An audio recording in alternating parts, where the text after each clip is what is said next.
எல்லோரும் எப்படி இருக்கீங்க? Good morning. நான் ரொம்ப நல்லா இருக்கேன். கொஞ்ச நாள் ஷார்ட்ஸ் போட முடிய மாட்டேங்குது.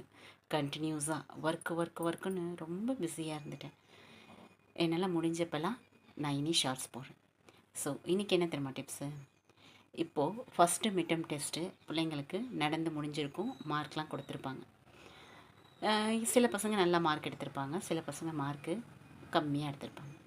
உடனே பேரண்ட்ஸு, டீச்சர்ஸு எல்லாம் திட்டி தீர்த்து பிள்ளைங்கள ஒரு வழியாக்கி பேரண்ட்ஸ் மீட்டிங் அப்படி பண்ணுங்கள் இப்படி பண்ணுங்கள் மார்க்கு நல்லா இல்லை. இது மாதிரி நிறைய பேரண்ட்ஸும் டீச்சர்ஸும் இந்த மாதிரி குழந்தைங்க மேலே குறை சொல்லிகிட்டே இருக்காங்க. ஏன் அவங்க பாடத்தை கவனம் இல்லாமல் இவ்வளோ கம்மி மார்க் எடுக்கிறாங்க? பசங்களுக்கு ஒரு தாட்டு, 13 எடுத்தால் போதும், 15 எடுத்தால் போதும், ஜஸ்ட்டு பாஸ் ஆனால் போதும் அப்படின்னு. இதை எப்படி மாற்றுறது? அடுத்த வீடியோவில் கண்டிப்பாக சொல்கிறேன். Take care. Bye bye.